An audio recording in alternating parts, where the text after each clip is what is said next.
Assalamu alaikum everyone. It's time to learn English.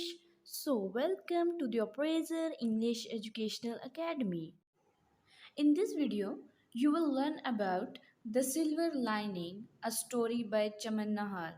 इस story में चमन नहाल ने एक हैंडीकैप गर्ल के बारे में एक्सप्लेन किया है. सो हम इस स्टोरी को लाइन बाय लाइन पढ़ेंगे और समझेंगे. Theme of this story is hope. Chaman Nahal ने बड़ी खूबसूरती से होप को रिप्रेजेंट किया है स्टोरी में. उसने एक्सप्लेन किया है कि किसी भी बैड सिचुएशन में हमें डिसहार्ट नहीं होना चाहिए, हमें होपफुल रहना चाहिए. जैसे स्टोरी का नेम है the silver lining, that is taken from a proverb that every cloud has a silver lining. He wants to tell us that every bad situation has some good aspects to it.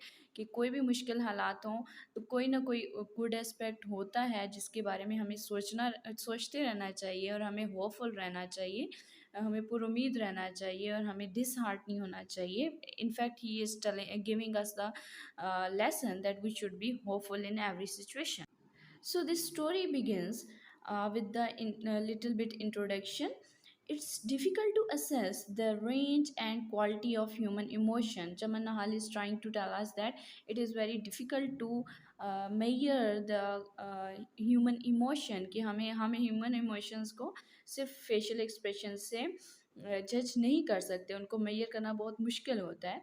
Those with smiling evergreen faces may have worn like grief, gnawing at their existence.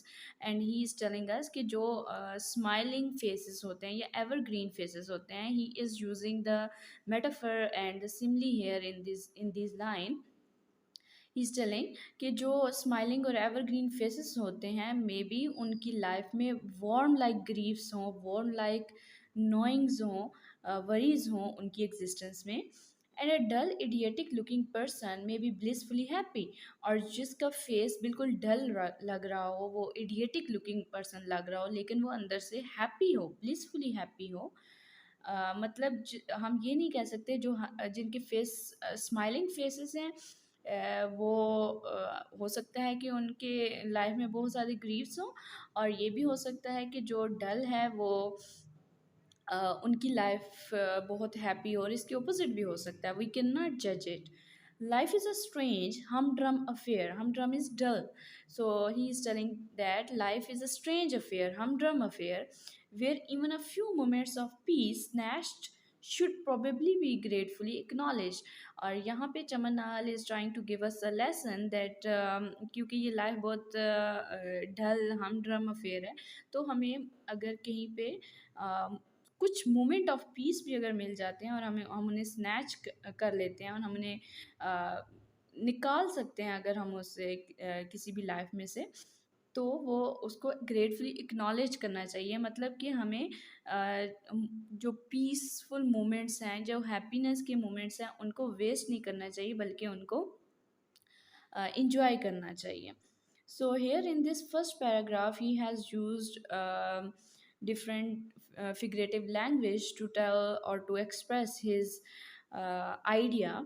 In the next paragraph he is telling, I recently had the very pleasant experience of staying at a guest house in one of the hill resort.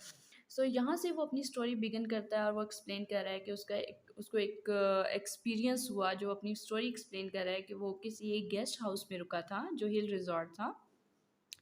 A friend of mine had earlier warmly recommended the place to me, claiming for it all the facilities which most of these boarding houses advertise but generally lack. So here he is telling us about the advertisement tricks कि बहुत सारे जो advertisement होते हैं उनमें explain किया गया होता है कि this house or this area contain lot of facilities, but on the other hand उसमें उतनी फैसिलिटीज़ नहीं होती. तो ये कह रहा है कि उस फ्रेंड ने मुझे वो सारी चीज़ें बताई थी, लेकिन ये जिस रिज़ॉर्ट की ये बात कर रहा है वहाँ पे सारी फैसिलिटीज़ उसे मिली थी. It was it was centrally situated, close to the post office, close to the market, close to the bus stand, and was yet isolated and away from the command inn. दिन is noise. So he is telling us कि although कि वो जो place है वो market से करीब है, पोस्ट ऑफिस से करीब है, बस स्टैंड से करीब है, लेकिन स्टिल वो वहाँ पे नॉइज़ नहीं है, वो वहाँ पे नॉइज़ पोल्यूशन बिल्कुल भी नहीं है। वो जो इन्वायरमेंट था वो भी उसे बड़ा अच्छा लगा, वो व्यूज़ भी बड़े अच्छे लगे वहाँ से, उस जिस जगह पे वो सिचुएटेड था। और वहाँ की जो कुज़ीन था, वो जो किचन अरेंजमेंट वगैरह थी, वो भी सब अच्छी लगी।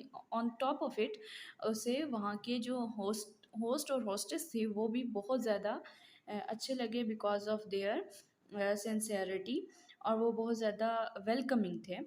I discovered that the place exactly corresponded to the details described. वो जो उसके फ्रेंड ने उसे डिटेल्स बताई थी वो उसके बिल्कुल अकॉर्डिंग थी वो place, but it was the hostess particularly and her husband and her little daughter who really proved to be the center of attraction to me. जो वहाँ के लोग थे वो ज़्यादा अच्छे लगे उसे because of their behaviour. The lady had a very pleasant face, all smiles and kindness. The husband was a huge swarthy man, swarthy means black in color, with large bony limbs. He was extremely well mannered. So उनके जो mannerism था उसकी वजह से वो लोग से बहुत अच्छे लगे। Mrs. Ahad, the landlady, took me in hand the moment I arrived. Took me in hand means welcome me. She looked after my luggage, gave instructions regarding my room, had a cup of delicious coffee produced in no time, कि उसने फ़ौरन से उसको coffee बना के दी, उसको welcome किया। और ये जो वेलकमिंग जो मोड था वो मिस्टर आहद को मिस्टर मिसेस आहद का इसको बहुत ज़्यादा पसंद आया, and then put me at ease by talking to me informally about myself and my visit. I was completely won over by the family. It appeared as if I had known them by years. जिस तरह से उन्होंने इसे welcome किया, इससे comfortable किया, उससे इसे लगा कि जैसे वो उन्हें काफ़ी सालों से जानता है। While thus chatting with the two of them, I became aware of the slightly built girl hiding behind the city. She must have been about 8 and was sweet and charming like her mother and was trying to avoid me. इस moment में उसने उसे एक 8 year old girl नज़र आई जो कि उसे लग रहा था कि वो उसे अवॉइड कर रही है। I couldn't help smiling. I saw that she was staring at me. वो उसको स्टेयर कर रही थी, उसे घूर रही थी। I said, "What's your name?" and beckoned to her to come to me. उसने इसे वेलकम किया कि वो इसके पास आए।